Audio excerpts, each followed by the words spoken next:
Well, good afternoon. My name is Pat Knight, and I am the Chief of Police here for the City of Post Falls.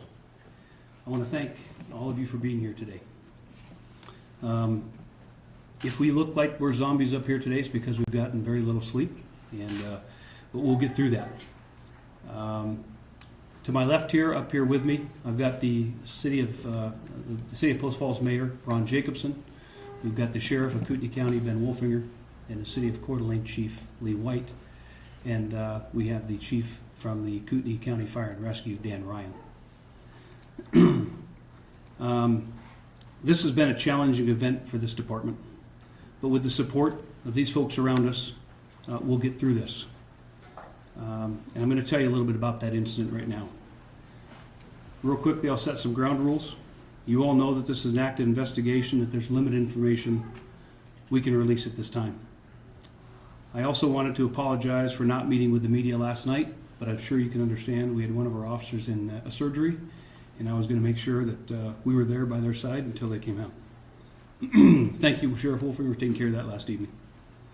On March 3rd, 2020, at about 8:40 p.m., Sergeant Justin Anderson from the Post Falls Police Department was in the area of 100 South Bentley Place in Post Falls looking for Thomas W. Boland, 53-year-old male, in regard to his warrants for failing to appear on a resisting obstructing charge. There were actually two warrants for his arrest. One was a failure to appear from a 2019 case involving assault. The bond was $7,500, a misdemeanor. The other was a resisting and obstructing an officer charge that stemmed from an incident in November of 2019. No bond on that one, Idaho-only extradition, and again, a misdemeanor. Sergeant Anderson encountered a male and gunfire was exchanged. Sergeant Anderson radioed to dispatch that he had been shot and the male had fled back inside the residence. Additional officers arrived on scene and Sergeant Anderson was taken to Kootenai Health, where he underwent surgery for his wound and is expected to make a complete recovery. A little bit about Sergeant Anderson here. He's a 12-year law enforcement veteran. He joined the Post Falls Police Department in 2013. He's currently a patrol sergeant in charge of the bike team and is our SRT team leader. During this incident, even after being shot, Sergeant Anderson was able to remain calm, update incoming units to his location and his condition. Sergeant Anderson was able to reach a position of safety and began evaluating his injuries, while continuing to update his fellow officers to the location of the suspect in his current position. By doing this, it allowed responding officers to quickly contain the scene, minimizing the risk to the community, and evacuate Sergeant Anderson to a location of safety. Sergeant Anderson was driven directly to the Fire Station 1, where the Kootenai County Fire and Rescue staff tended to his injuries immediately. The Region 1 Critical Incident Task Force was activated, with the Coeur d'Alene Police Department taking the lead investigation. The Kootenai County Regional SWAT Team was requested to respond to the scene to attempt to make contact with the occupants. One occupant of the residence exited the house and spoke to investigators. It was believed an additional male was still in the home. After numerous hours of giving commands over a PA, a male was discovered deceased inside the house. At this time, the investigation is still ongoing and the identity of the male has not officially been established. The Post Falls Police Department would like to thank the surrounding law enforcement agencies, to include the agencies in Washington, who have offered and shown support in this traumatic incident. We would like to personally thank the Kootenai County Fire and Rescue, along with the local emergency medical providers and the staff of Kootenai Health, for their professionalism and compassion during this time. On top of that, we'd like to thank the community for their overwhelming support. It truly means more than you can imagine. This is a great example of the collaboration amongst our agencies. The Sheriff's Office last night stepped in, handled our calls for service to include our dispatching services. Coeur d'Alene PD taking over the investigation, again, without hesitation. To the staff of the Post Falls Police Department, I am so proud of the heroic acts shown by our officers and our dispatchers during this event. And at the same time, my heart goes out to a family who lost a loved one last night. Please keep Sergeant Anderson and his family in your thoughts and prayers, as he's not out of the woods yet. Again, due to being an active investigation, we'll be turning over the media request to the Coeur d'Alene Police Department moving forward, but there will be in our message, so press releases will be coming out in joint services. So, again, at this time, there's nothing further I can add. I will turn it over for a couple comments from the mayor of Post Falls, Ron Jacobson, and then we'll open up for some questions.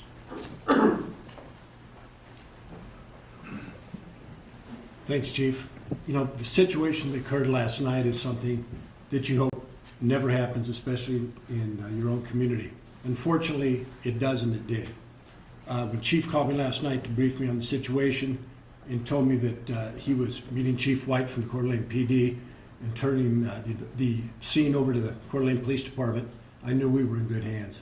I would like to thank, I guess I should say I've been outspoken over the years in my appreciation for and respect for Post Falls Police Department. Finest group of people I've had the opportunity to work with. I want to extend that appreciation and respect Kootenai County Sheriff's Department, Sheriff Wolfinger, Coeur d'Alene Police Department, Chief White, and the Kootenai County Fire and Rescue, Chief Ryan. The collaboration that we have seen between all these agencies doesn't amaze me anymore. I guess maybe it should, but everybody is so willing to come to the aid of the others. And the support that was shown at the hospital last night with all the different law enforcement agencies represented is just indicative of how close the bond is between law enforcement officers in our area. So I would echo Chief's comment. Please keep the Anderson family in your thoughts and prayers. Not only them, but everybody who was involved last night, because it's not only the physical implications, but also the mental. So again, please keep them in your prayers as this moves forward. And again, thank you to all who are involved. Thank you. Thank you, Mayor. At this time, we'll open it up to any questions you may have. Yes? You said you don't have an identity yet for the man who was killed in the shooting. Is it not the person you guys had a warrant out for? We don't know that at this time. We can tell you there was someone deceased located inside the home. We do not know if that is Mr. Boland or not at this time. About what time did officers ultimately enter the home? That's a good question. I'll ask Chief White to come on up. He was in charge of the operation down there. I'm not sure what time they entered the house this morning. I don't have an exact time handy, I'm sorry. It would probably be, we'd be guessing at this time, speculating. Okay. I'm just trying to understand about how long. So keep in mind that once the scene is secure down there and the individual is located, typically what will happen is they'll kind of back out, make sure that the scene is secure, and then start working their way back in again before they retrieve the body, keeping in mind all the evidence that they want to get collected and get collected correctly and preserve all of that. So once the body's been located, my guess is that we'll back out a little bit. They backed out a little bit, and then the investigation team will take over from there. Are you guys still looking for anyone? We're not at this point. I just want to clarify, there were two individuals involved at the home? Yes. Okay. Yes. Other questions? Yes. Could you wouldn't mind telling us more about Sergeant Anderson and his work ethic and the kind of colleague he is? Glad you mentioned that. Yeah. Sergeant Anderson, as you can see him smiling there, this is the way that we know Sergeant Anderson. I left the hospital a couple hours ago with the family. Many of our folks are up there. I know everyone in this room is waiting to get a chance to go up and see him. I will tell you, he's his spirited self today. Family, when I walked in, said, Justin's back to normal, and I said, no, he's not, or he'd be in the gym. That's just Justin. He is giving you high fives. He's waving at you through the door, and we expect him to make a full recovery and get back here. But I will share a story with you that last night the physician came out, and some of us were standing there to hear this, kind of lighten the mood a little bit. But the physician said, Justin must have abs of steel. I said, why is that? He said, well, the bullet looks like it hit one of his abs and took a different direction. So I think half our staff is going to continue doing sit-ups, I think. But nonetheless, we're very proud of that fact. Justin is doing well, his family's doing well, and that's the best we can hope for. If you wouldn't mind elaborating more on the SWAT situation, at least here for Chief White, in terms of instances where you guys have to use the SWAT team, how would you say this compared to other situations? I mean, it seems like this was a pretty lengthy procedure. What can you tell us more about that? Sure. You have to understand there's a variety of concerns we have in these types of circumstances. First and foremost, we need to make sure that other people who are inside the house were safe, as well as the community. So there's a time process that takes place there, making sure that we conduct evacuations and begin some negotiation efforts to get the other people who may be inside the residence out. There's obviously a legal aspect to it, so we had to write a search warrant to get access to the house. And that was a lengthy process in the middle of the night, as you can imagine. And then another individual ultimately was removed from the residence. And then the process of ensuring that we could, as safe as we could, take the individual into custody is quite a lengthy process as well. You have to understand from the SWAT perspective, these individuals were aware that somebody inside the house had already engaged one officer with gunfire, and it was reasonable to assume that any entry by law enforcement would be met with the same result, and so an abundance of caution was used. Yes, sir. I heard you guys evacuated some families to a nearby hotel. How many families exactly was that?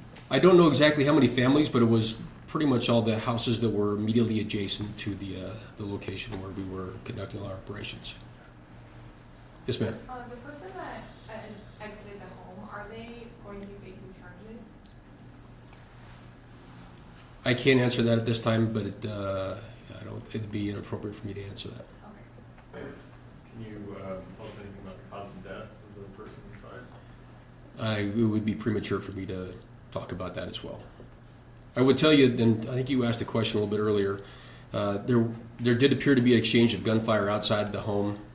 There was some handgun shell casings located immediately outside the structure, and then the deceased individual inside the structure was located with at least one handgun immediately adjacent to him. This took place just outside the home, like on the sidewalk or the street? On the property itself. Okay. And is that the same exchange between the officer and the Yes. Yes.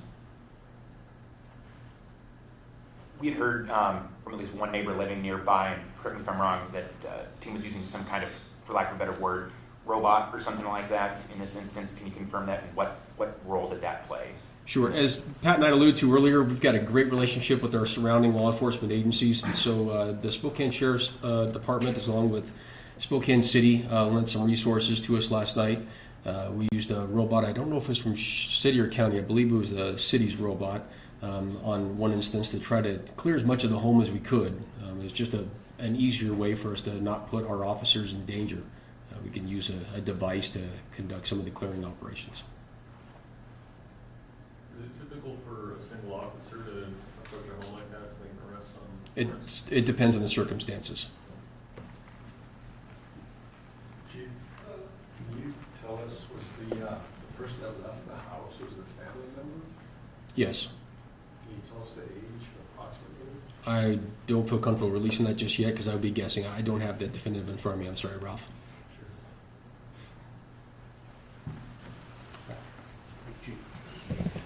So just got confirmation from one of our staff members that the number of folks that were dispersed from their homes is 8 families. So 8 families were held up down at Red Lion Resort. So again, I appreciate everyone coming today. As information becomes available, I know Coeur d'Alene will be working with the rest of us, making sure that those press releases are put out. And I just thank you for your time. Go ahead, sir. I have one more question. So the bullet that struck the officer, was it just one bullet that struck the officer? Yes, it was. It was below the vest? Yes, in the abdomen area. Yeah. Was there a timeline for his recovery? I know it might be premature, but There's really not. Again, everything we've got told to us is that he's doing well. Procedures went as best they could, and knowing Justin and his the way he carries himself, the way he treats himself, my guess is he'll have a pretty speedy recovery. My guess is he'll be in the hospital for a week or so. He was his age. The officer's age? Yeah.